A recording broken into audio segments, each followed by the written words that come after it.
तो आइए दोस्तों, आज के इस वीडियो पे हम लोग बात करेंगे यहाँ पर 12th फिजिक्स के अंतर्गत जो आपका चैप्टर है प्रत्यावर्ती धारा।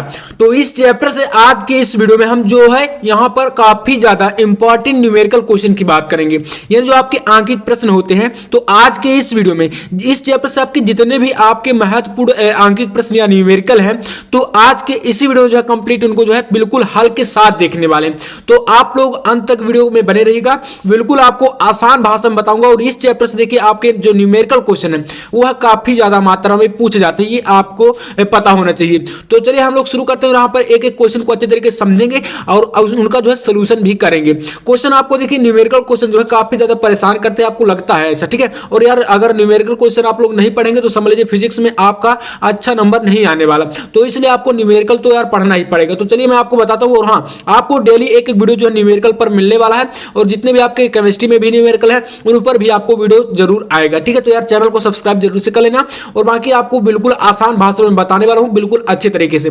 देखते हैं पहले क्वेश्चन को पढ़ते हैं, क्वेश्चन किस प्रकार से, और उसका फिर सोल्यूशन करते हैं। क्वेश्चन नंबर 1 है आपका, यहां पर कह रहा है कि 40 ओम प्रतिरोध के, ठीक है, 40 ओम प्रतिरोध के श्रेणी क्रम में एक 100 माइक्रोफैरड के संधारित्र को 110 वोल्ट और 60 हर्ट्ज, यहां पर क्या है, ये आवृत्ति दी गई है, 60 हर्ट्ज की आवृत्ति से जोड़ा गया है। ये आपका क्वेश्चन है, ठीक है। इसके बाद यहां पर आपसे जो पूछ रहा है वो आपके यहां पर 2 क्वेश्चन इसी में, और इसी प्रकार से बोर्ड एग्जाम में आएंगे। पहला क्वेश्चन कह रहा है कि परिपथ में अधिकतम धारा कितनी होगी, और इसी प्रकार से दूसरा क्वेश्चन है कि धारा शीर्ष व वोल्टेज शीर्ष के बीच समय पश्चता कितनी होगी। ये क्वेश्चन है मोस्ट इंपॉर्टेंट क्वेश्चन है, यहां पर ये भी आप समझ कर चलिए।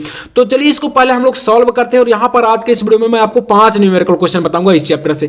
तो यहां पर इसको जो है सॉल्व करने के लिए क्या करना है, आपको यहां पर लिखेंगे हल। अब इसमें आपको सबसे पहले ये पता होना चाहिए कि इसमें हमारा जो है वैल्यू कौन कौन सी दी गई है। तो अगर आपने ये पहचान लिया तो समझ लीजिए न्यूमेरिकल क्वेश्चन आप बिल्कुल चुटकियों में करेंगे। तो यहां पर आपका दिया क्या गया है, तो सबसे पहले है 40 ओम प्रतिरोध, यानी कि जो आपका आर है, तो आर यानी कि जो प्रतिरोध है उसका मान कितना है, 40 ओम है। तो हम यहां पर लिखना शुरू करेंगे, यानी कि जो भी वैल्यू हमारे पास दी गई है सबसे पहले हम उनको लिखेंगे। तो यहां पर हमारा आर का मान कितना दिया गया है, तो ये हमारा है 40 ओम, ठीक है, 40 ओम। इसके बाद क्या है, श्रेणी क्रम में एक 100 माइक्रोफैरड के संधारित्र, यानी कि जो संधारित्र है उसका जो है आपका यानी कि सी का मान भी यहां पर दिया गया, कितना दिया है, तो 100 माइक्रोफैरड है। तो यहां पर हम लोग लिखेंगे सी इक्वल टू कितना है, 100 माइक्रोफैरड। अब देखिए यहां पर आपको इसको फैरड में चेंज करना पड़ेगा। ये आपका कितना है, माइक्रोफैरड में है, और इसको अगर आप जो है फैरड में चेंज करेंगे तो आपका यहां पर देखिए चेंज होकर कितना आएगा, ये आपका हो जाएगा। यहां पर देखिए इसमें क्या होता है, जो आपका माइक्रोफैरड है और इसको अगर फैरड में चेंज करना तो 10⁻⁶ का जो है गुणा करा देते हैं। तो मतलब यहां पर जो इसकी वैल्यू हो जाएगी वह आपकी होगी 100 गुणे यानी कि 100 गुणे 10⁻⁻⁶। जो माइक्रोफैरड है वह आपका 10⁻⁶ में हो गया, और ये आपका फैरड इसी प्रकार से लिख देंगे। तो ये हमारा संधारित्र यानी सी का जो मान है वो आपका आपके सामने आ गया, ठीक है। अब देखिए हमारे पास क्या दिया है, तो यहां पर आपका 110 वोल्ट, यानी कि जो आपका यहां पर विभवांतर है वह दिया गया है 110 वोल्ट। तो मतलब यहां पर वी का मान भी दिया गया कितना, 110 वोल्ट, ये वैल्यू दी गई है। इसके बाद देखते हैं अगला है यहां पर 60 हर्ट्ज, यानी जो आवृत्ति है, यानी जो फ्रीक्वेंसी है, जिसे आप लोग बोलते हैं फ्रीक्वेंसी इंग्लिश में, ये आपका एफ का वैल्यू कितना दिया गया है, तो यहां पर 60 है, ठीक है, 60 हर्ट्ज। तो यहां पर आप लोग ये देख सकते हैं जितनी भी वैल्यू आपके सामने दी गई थी, सबसे पहले न्यूमेरिकल सॉल्व करने के लिए जब आप बोर्ड एग्जाम में सॉल्व करेंगे तो इसी प्रकार से जितना भी यहां पर आपको गिवन वैल्यू है वह पहले आपको लिख देना है, और इसके बाद आपको क्वेश्चन को देखना कि क्वेश्चन क्या कह रहा है। अब इतनी वैल्यू हमारे पास आ गई, अब हम देखेंगे कि परिपथ में अधिकतम धारा कितनी होगी। मतलब यहां पर आपको क्या बताना है, परिपथ का जो अधिकतम धारा का मतलब है कि जो धारा का शिखर मान है। आपने जब जो है एलसीआर परिपथ, ये जो आपने जब इस चैप्टर में पढ़ा होगा तो आपने देखा होगा कि जो धारा का शिखर मान होता है उसे किससे डिनोट करते हैं, तो I0 से, यानी कि जो आपका धारा का अधिकतम मान है वही आपका धारा का शिखर मान है, एक तरह से माना जाए। तो मतलब यहां पर आपका जो है I0 का मान हमें निकालना है, ठीक है, इस प्रकार से। तो ये हमें ज्ञात करना है पहले क्वेश्चन के अंतर्गत। तो अब इसको ज्ञात करने के लिए हमें ये पता होना चाहिए कि हमें जो किस किस चीज के किस वैल्यू की जरूरत पड़ेगी। जब हम लोग ये जान जाएंगे तब जो है हम इसको बहुत आसानी से कर सकते हैं। तो इसके लिए पहले आपको यहां पर इसका जो फार्मूला आना चाहिए। तो ये आपका देखिए I0 बराबर क्या होता है, आपका फार्मूला I0 इक्वल होता है आपका V0 और अपान जेड आपकी क्या होती है, प्रतिबाधा होती है। तो मतलब ये चीजें हमें अब जैसे I0 की वैल्यू हमें चाहिए, जब हमने ये लिखा तो हमें ये पता चल गया कि मतलब हमें वैल्यू किसकी चाहिए। तो मतलब यहां पर हमें V0 का मान चाहिए और हमें जो है जेड का मान चाहिए। मतलब जेड क्या है, प्रतिबाधा है। और प्रतिबाधा कैसे निकलेगी, तो एक आपका यहाँ पर प्रतिरोध जुड़ा है यानी R और एक आपका संधारित्र जुड़ा है, दोनों को हम यहाँ पर इनकी प्रतिबाधा निकालेंगे तब हमारा Z का मान निकलेगा। और V0 का आपका एक जो है जो मतलब वैल्यू होती है, ये V0 आपका होता है V इक्वल V√2, यानी कि जो आपने देखा होगा जो वोल्टेज का वर्ग मूल मान होता है, उस फार्मूले से हम यहाँ पर V0 की जगह पर V√2 लिख सकते हैं, क्योंकि V की वैल्यू हमारे पास दी गई तो हम यहाँ पर V लिख देंगे और √2 का मान आपका 1.41 होता है, तो उसको हम यहाँ पर डायरेक्टली कन्वर्ट करके लिख देंगे, इसमें प्रॉब्लम नहीं होगी। बाकी यहाँ पर देखते हैं कि जो Z का मान है इसको पहले कैसे निकालेंगे, तो ये आपका मेन पॉइंट है। तो देखिए सबसे पहले आपके पास यहाँ पर क्या होता है, जो Z का जो फार्मूला होता है प्रतिबाधा निकालने के लिए, यदि आपके जुड़े हो किसमें, जो आपका प्रतिरोध और यहां पर संधारित्र दोनों जब जुड़े हो, यानी कि R और C जब जुड़े होते तब प्रतिबाधा का फार्मूला क्या होता है, तो वो हमें चाहिए। तो यहां पर देखिए Z बराबर होता है आपका फार्मूला प्रतिबाधा के लिए, जब आपका जो है R व C, ठीक है, यानी कि प्रतिरोध और संधारित्र जब ये दोनों श्रेणी क्रम में जुड़े होते हैं तब हमारा प्रतिबाधा निकालना है यहां पर। तो इसके लिए क्या होता है आपका, ये होता है आपका Z इक्वल टू यहां पर √R² और ये आपका प्लस XC का होल ऑफ स्क्वायर, ठीक है, यानी कि XC का इसका भी आपका स्क्वायर होता है, ये फार्मूला होता है। तो R का मान तो हमारे पास दिया गया यानी कि आपके पास है, तो इसको आप रख देंगे, लेकिन जो XC है ये हमारे पास नहीं है, हमारे पास C का मान दिया है, तो हमें XC का मान चाहिए। अब देखिए जो आपका XC होता है, ठीक है, ये किसके बराबर होता है, तो ये आपको एक एक फार्मूले को देखकर समझिएगा, यहीं पर आप भ्रमित होंगे। तो XC आपका होता है 1/ω/C के बराबर, ठीक है, 1/ω/C, ठीक है। तो ये आपका अब ओमेगा का मान हमारे पास नहीं है और C का मान हमारे पास है, तो C का मान हम यहां पर रखेंगे, बाकी ओमेगा की वैल्यू मैं आपको बता देता हूं। तो ये देखिए जब ओमेगा का वैल्यू होता है वह आपका यहाँ पर 2πf के बराबर होता है, यानी कि जो ओमेगा बराबर होता है ये आपका होता है 2πf के। अगर आपने देखिए यहाँ पर फार्मूले तैयार नहीं करेंगे तो यार फिजिक्स में आपका कुछ होने वाला नहीं है। तो यहाँ पर ये ओमेगा इक्वल टू 2πf होता है, तो इस प्रकार से ये आपका वैल्यू यहाँ पर रख देंगे और यहाँ पर 2 रहेगा, पाई की वैल्यू आपको पता है और f का मान हमारे पास यहाँ पर कितना है 60 हर्ट्ज है। तो ये तीनों वैल्यू यहाँ पर गुणा कराएंगे और C का वैल्यू हमारे पास ये है, ठीक है। अब जब टोटल आपका ये पूरा वैल्यू गुणा कराने पर आएगा तो ये जो XC है इसकी वैल्यू आपकी यहाँ पर टोटल जब हल करेंगे मान, तो आप लोग इतना हल कर लीजिएगा, तो ये आपका टोटल आएगा यहाँ पर 26.5, ठीक है, ये आपका। और यहां पर क्या है, ये आपका ओम में आ गया, क्योंकि यहां पर हमने जो है XC को चेंज कर दिया, ये आपका किस में आ गया, ये प्रतिघात में हमने चेंज कर दिया, तो हमारा प्रतिघात में आ गया, तो ये हमारा अब यहां पर इसका मात्रक ओम में हो जाएगा। अभी तक हमारा फैराड में था, लेकिन हमने जो प्रतिघात में चेंज किया तो हमारा मात्रक यहां पर ओम हो गया। तो इस प्रकार से देखिए ये वैल्यू हमने निकाल ली, आप समझ भी पाए होंगे। अब इसके बाद हम यहां पर डायरेक्टली इसमें रख देना और यहां से हम लोग इसकी प्रतिबाधा निकाल सकते हैं। देखिए इसमें रखेंगे Z equal to under root के अंदर क्या आपका R² यानी कि 40 है, तो 40 का आप लोग स्क्वायर कर दीजिए। इसके बाद यहाँ पर प्लस XC का आपका यहाँ पर 26.5 है, तो ये आप रखिए और इसका भी स्क्वायर कर दीजिए। अब ये आपका रूट के अंदर है, पूरे का जब आप लोग स्क्वायर करेंगे तो जब इसको देखिए इसका आपका यहाँ पर स्क्वायर होगा और इसका स्क्वायर होगा, तो इसको आप जो है सॉल्व कर लीजिएगा, काफी टाइम लग जाएगा ऐसे में, एक एक जो है करूंगा क्योंकि काफी ज्यादा क्वेश्चन देखने हैं ऐसे में। तो यहाँ पर आपको जो है इसका जो पूरा वैल्यू आएगा वो है आपका 48 आ जाएगा, लेकिन यहाँ पर प्रतिबाधा ये क्या है आपका Z जो है प्रतिबाधा है। अब इसको जब प्रतिबाधा को आप लोग यहां निकाल रहे हैं तो ये आपका Z जो है प्रतिबाधा, तो ये आपका इसका मात्रक भी आपका ओम होता है, ये आपका निकल के आ गया। अब देखिए इसमें हम लोग यहां पर इस फार्मूले में रखेंगे, Z का वैल्यू आ गया, V0 का मान हमारे पास V√2 है, तो इसको हम यहां पर V0 के जगह पर पुट करा के और इस I0 का मान यानी कि धारा का जो अधिकतम मान है वह निकाल लेंगे। तो इसको यहां पर रखेंगे I0, यही फार्मूला आप लगाएंगे और V0 की जगह पर हमें लिखना है V√2, ठीक है, ये रखेंगे। इसके बाद देखिए यहां पर आपका बटे में क्या है Z है, तो Z का मान कितना है हमारे पास 48 है। अब इसको देखिए यहां पर V की वैल्यू हमने क्या शुरुआत में लिखी थी, तो V का मान हमारा यहां पर शुरू में था 110 वोल्ट, ठीक है, तो इसको लिखेंगे 110 वोल्ट। तो ये आपका इक्वल में यहां पर आएगा 110 और यहां पर √2 का मान सॉरी अब यहां पर √2 की वैल्यू रख देते हैं, तो यहां पर इंटू में है तो इंटू में यानी कि गुणे में कर देंगे 1.41, ठीक है, 1.41 ये आपकी √2 का वैल्यू होता है। अब इस वैल्यू को रखेंगे बटे में आपका 48 है तो 48 रखिए और यहां पर I0 देखिए। अब इसको जो है सॉल्व कर लेना, यानी कि 100 का आपका इससे गुणा हो जाएगा और ये आपका यहां पर अब 48 का इसमें भाग हो जाएगा, तो जो ये आपके वैल्यू टोटल आएगी ये आपकी 3.23 आ जाएगी, ठीक है। यहां पर यार एक एक गुणा करके अगर बताऊंगा तो काफी ज्यादा लॉन्ग वीडियो हो जाएगा, तो इसको मतलब थोड़ा सा कैलकुलेशन आपको करना पड़ेगा। बाकी देखिए तरीके में आपको जो है बता ही देता हूं कि आपको किस प्रकार से क्या करना है, तो आप गुणा करने की जो है कोशिश कर सकते हो और आप 12th में तो यार इतना तो कर ही सकते हैं। तो मतलब यहां पर आपका ये वैल्यू इस प्रकार से आ गया। अब देखिए यहां पर I का मान हम निकाल रहे हैं, तो मतलब ये जो वैल्यू है इसका मात्रक क्या होगा, इसका धारा है, मतलब कि धारा का मात्रक आपका एम्पियर होता है, तो यानी कि 3.23 एम्पियर हमारा आ गया। तो ये वैल्यू हमारे पास निकल कर आ गई किसकी, जो है धारा का अधिकतम मान। तो मतलब देखिए इतनी सारी चीजों की जरूरत पड़ी है और काफी सिंपल तरीके से आप इसको निकाल सकते हैं। तो यहां पर आपका ये हो गया। इसके बाद आप धारा का शीर्ष और वोल्टेज का जो शीर्ष है इसके बीच भी आप वैल्यू को निकाल सकते हैं। कैसे निकालेंगे? तो यहां पर आपका जो है मतलब कालांतर निकालने के फार्मूला होता है, आप लोग फार्मूले को देख लीजिएगा। फार्मूला मैं यहां पर आपको बता देता हूं, बाकी आप लोग कोशिश करिएगा सेकंड नंबर में, ठीक है। और इसके बाद नेक्स्ट क्वेश्चन को हम देखेंगे। तो यहां पर इसमें जो आपका फार्मूला लगेगा, तो देखिए कालांतर आपका किस कालांतर को हम डिनोट करते हैं किससे? फाई से।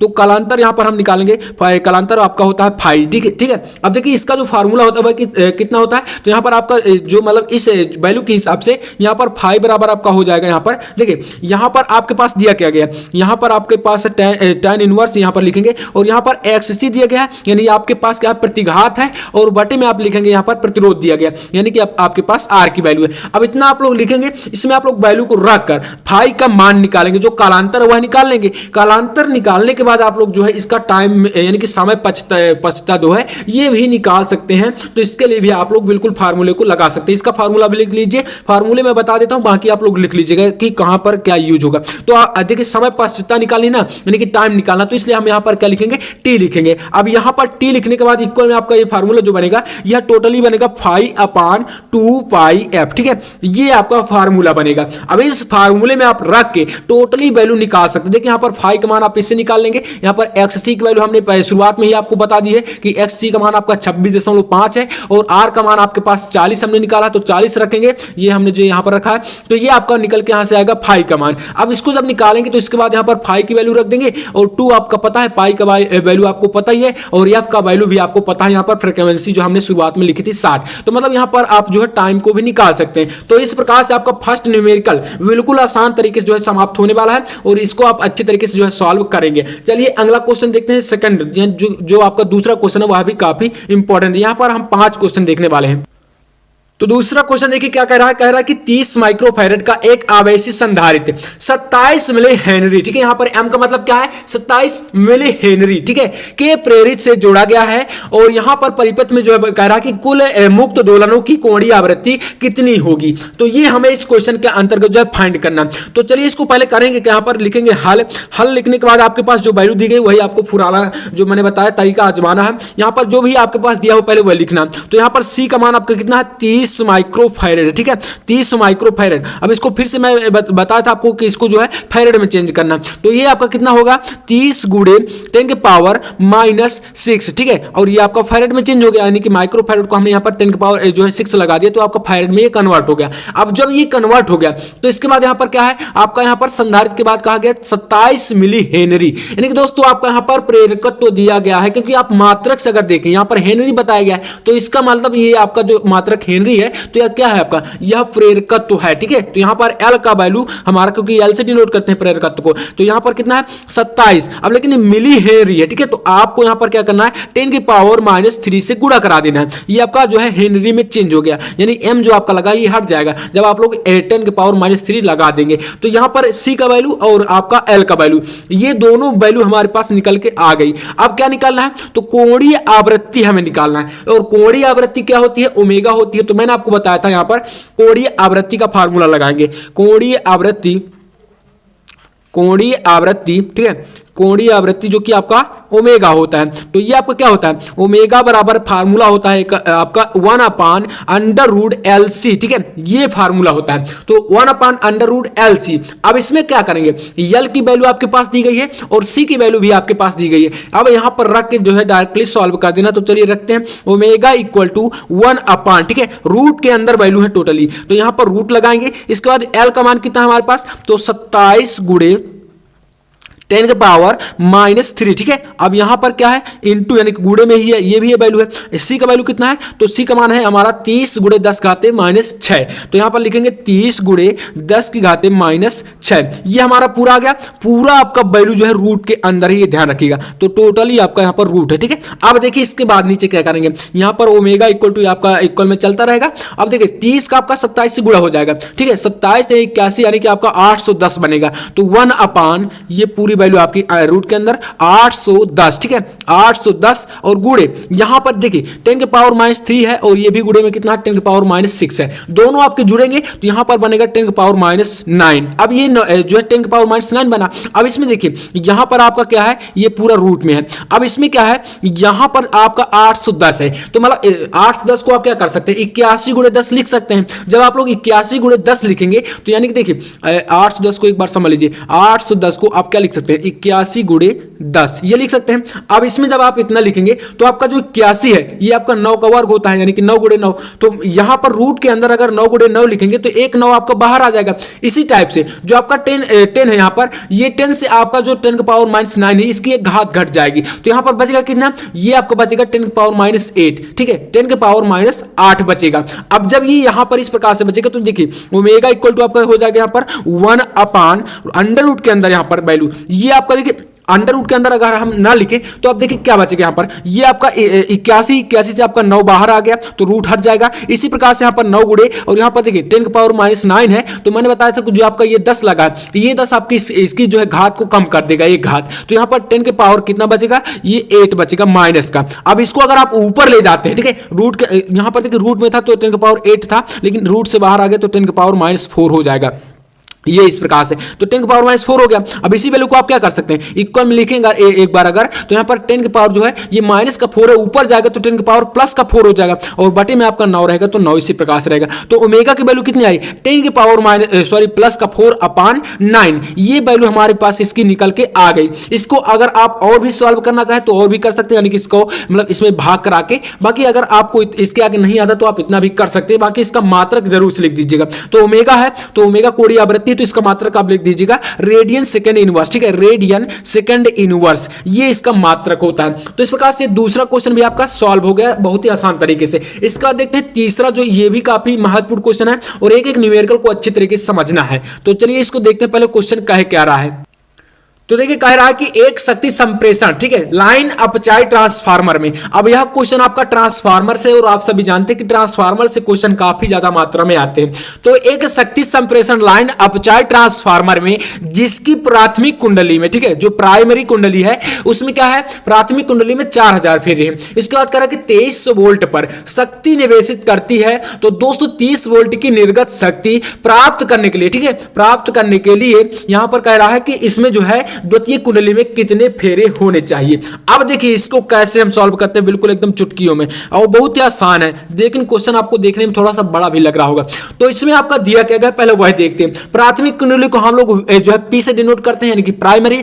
अगर सेकेंडरी की बात करें तो उसको दूसरी यानी द्वितीय कुंडली को एस से, ठीक है तो ये ध्यान रखिएगा। तो हमारे पास दिया क्या गया, पहले आपका दिया है वीपी, ठीक है यानी कि जो प्राथमिक कुंडली का आपका वोल्टेज है वह कितना है 2300 वोल्ट है। तो हम लोग यहां पर लिखेंगे वीपी, वी का मतलब वोल्टेज और पी का मतलब प्राइमरी यानी कि प्राथमिक कुंडली। तो ये आपका कितना है 2300 वोल्ट है, 2300 वोल्ट है। उसके बाद क्या दिया गया है, यहां पर आपका एनपी दिया गया यानी कि जो प्राथमिक कुंडली में फेरों की संख्या, यानी आपका क्या होता है कुंडली में फेरों की संख्या होती है, लेकिन प्राथमिक कुंडली की बात की गई तो इसलिए पी हो जाएगा और वैल्यू कितनी है 4000 फेरे हैं तो 4000 लिख देंगे, ठीक है। अब इसके बाद देखिए नेक्स्ट आपका क्या दिया गया यहां पर आपका दिया गया है वीएस का मान, क्योंकि देखिए यहां पर कह रहा है कि 230 वोल्ट की निर्गत शक्ति प्राप्त होती है, यानी कि जो आपका निवेशित की बात करेगा तो प्राथमिक कुंडली में निवेश करती है शक्ति, अगर निर्गत की बात करेगा तो आपका द्वितीय कुंडली में, यानी कि देखिए जो निर्गत हमें प्राप्त होता है धारा वह द्वितीय कुंडली से ही तो प्राप्त होता है। तो ऐसे में आपका यहां पर क्या दिया गया, यहां पर आपका जो वीएस का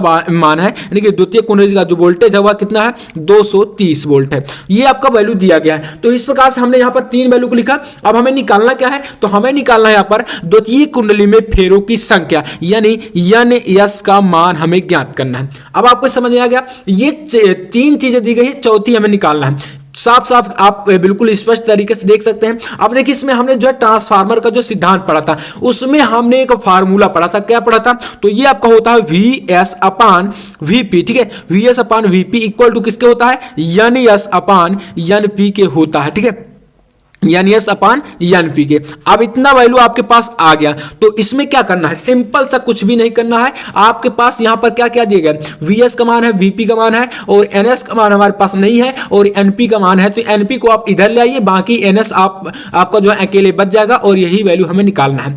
तो इसका आपका देखिए क्या बनेगा ये फार्मूला, अगर आप इसको जो है चेंज करके लिखना चाहें तो एनएस इक्वल टू आपका, क्योंकि एनएस हमें निकालना है, तो एनएस इक्वल टू यहां पर वीएस और अपान ये क्या है वीपी है, और जो एनपी है ये इसके गुणे में चला जाएगा ऊपर की तरफ, तो यानी आपका एनपी का इसमें गुणा हो जाएगा। ठीक है, इस प्रकार से आप समझ गए। तो ये हमारा फार्मूला बन गया। अब एनएस बराबर आप लिख दीजिए एनएस इक्वल टू वीपी का मान कितना वीएस का सॉरी, तो ये है आपका 230 वोल्ट और गुणे एनपी का वैल्यू कितना है, तो 4000 है, 4000 और बटे आपका कितना है वीपी, तो वीपी का वैल्यू कितना है 2300 वोल्ट। तो ये आपका देखिए एक प्रकार से हमने पूरा सेपरेट तरीके से रख दिया। अब इसको आप सॉल्व भी कर सकते हैं, यहाँ पर 0 से 0 इसका 2 0, यहाँ से आप लोग जो है इसको कैंसिल करा के और इसको आप लोग जो है 23 से इसको काटेंगे तो 10 हो जाएगा और 10 गुणे 40 यानी कि 400, तो यहाँ पर आपका टोटली जो है 400 आएगा। तो मतलब 400 क्या आया है, द्वितीय कुंडली में फेरों की संख्या, क्योंकि हमें एनएस निकाल रहे हैं ना, तो ये आपका 400 फेरे आ गए। ठीक है, तो यहाँ पर हमने बहुत ही सिंपल तरीके से आप देख सकते हैं इसको भी सॉल्व कर दिया। देखिए कुछ भी नहीं, क्वेश्चन आपको बड़ा दिख रहा होगा, लेकिन हाँ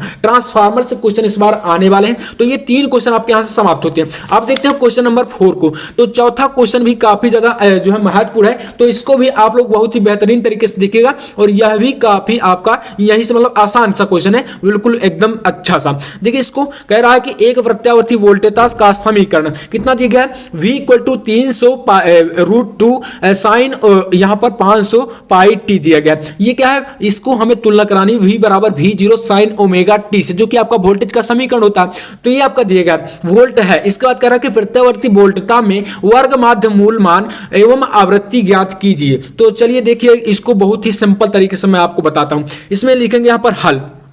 अब देखिए यहां पर आपके पास वैल्यू क्या दी गई है, पहले वह देखिए। तो v बराबर आपका पहले क्या है, यहां पर समीकरण को पहले उतार कर देखिए। v बराबर आपका है 300, ठीक है 300√2 और यहां पर साइन, ठीक है साइन 500 और ये क्या है पाई और यहां पर टी, ये वैल्यू आपका पूरा समीकरण में आ गया। अब इसको क्या करना है आपको, v बराबर v0 साइन ओमेगा टी से जो है तुलना कराना। v बराबर v0 साइन और ओमेगा और टी। तो यहां पर देखिए यहां पर v0 का मान कितना है, आपको जो इससे मतलब एक प्रकार से कंपेरिजन कराना है, कंपेयर कराना है। तो इससे आपको जो है इनकी वैल्यू पता चलेगी ना। तो v0 की जगह पर आपका 300√2 लिखा है, तो यहां पर v0 का मान कितना है, v0 का मान आपका 300 और √2 निकल के आ गया। इसी प्रकार से ओमेगा की अगर बात करें तो 500 पाई, क्योंकि टी से टी का आपका जो है ये आपका कंपैरिजन होगा और बाकी ओमेगा की जगह पर 500 पाई लिखा है। तो मतलब ओमेगा का मान कितना आ गया, 500 पाई आ गया। ये हमने निकाल लिया।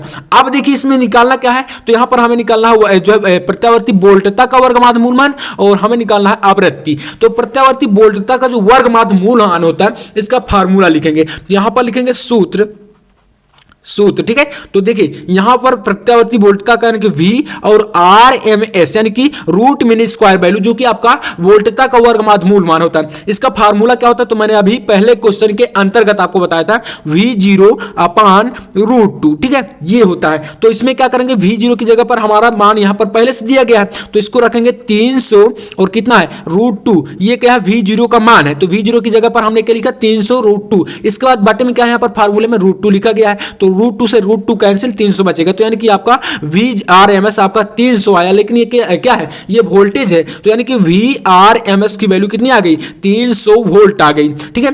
ये आपका निकल के आया एक वैल्यू। अब क्या चाहिए, तो हमें यहां पर चाहिए क्या, यहां पर आवृत्ति चाहिए। क्वेश्चन कह रहा है कि आपको वर्गमाध्य मूल मान वोल्टेज का और आवृत्ति निकालना। तो वोल्टेज हमने निकाल लिया, अब हमें आवृत्ति चाहिए। तो आवृत्ति के लिए क्या करेंगे, ओमेगा का मान हमारा 500 पाई दिए गए पहले से 500 पाई। अब यहां पर आपको इसमें क्या करना है, जो आपका ओमेगा बराबर मैंने आपको बताया था अभी पहले क्वेश्चन में कि इसकी वैल्यू क्या होती है, तो ओमेगा बराबर आपका होता है 2 पाई एफ के बराबर, 2 पाई एफ, जहां आपका एफ क्या है, आवृत्ति होती है, फ्रीक्वेंसी होती है। तो यहां से आपको एफ का मान निकालना, जो कि क्वेश्चन में कह रहा है ये आवृत्ति चाहिए हमें, तो यहां पर एफ को हमें निकालना है। तो क्या करेंगे, एफ हमें चाहिए तो हम क्या करेंगे, जो 2 पाई है इसको यहां पर ओमेगा के बटे में ले आएंगे। तो एफ बराबर आपका फार्मूला बनेगा 2 पाई, ठीक है, ओमेगा अपॉन 2 पाई, ये फार्मूला बन गया। इसी में आपको यहां पर रख देना है ओमेगा का वैल्यू आपका 500 पाई और बटे में आपका यहाँ पर 2 पाई है, तो ये आपका 2 पाई हो गया। पाई से पाई कैंसिल हो जाएगा और यहाँ पर आपका ये 2 से 500 कैंसिल, यानी कि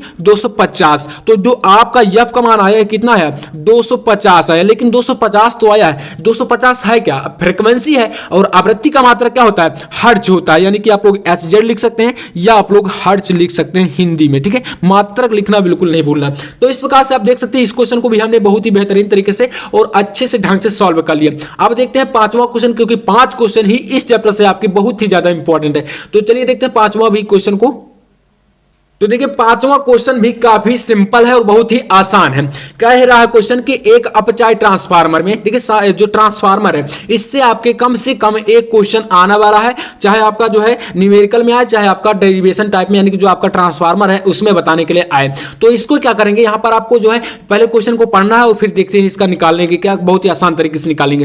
क्वेश्चन कह रहा है कि एक अपचाई ट्रांसफार्मर संचरण लाइन वोल्टेज को, ठीक है, 22 वोल्ट से 220 वोल्ट करता है। तो प्राथमिक कुंडली में 400 फेरे हैं यदि, तो ट्रांसफार्मर की दक्षता जो है 90% है, तब निर्गत शक्ति 8 किलोवाट है। तो द्वितीय कुंडली में फेरों की संख्या क्या होगी और निवेशित शक्ति ज्ञात करिए।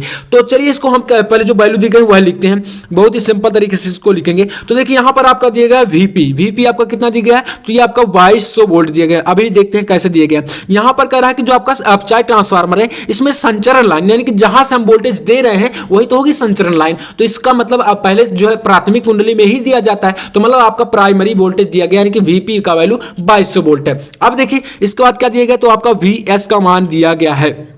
अब ये कितना दिया गया है, तो ये आपका 220 वोल्ट है, क्योंकि जो है 2200 वोल्ट से 220 वोल्ट कर देता है। तो प्राथमिक कुंडली में 2200 वोल्ट था, उसके बाद जो है द्वितीय कुंडली में 220 वोल्ट हो गया, यानी कि वीएस यानी कि सेकेंडरी में आपका 220 वोल्ट हो गया।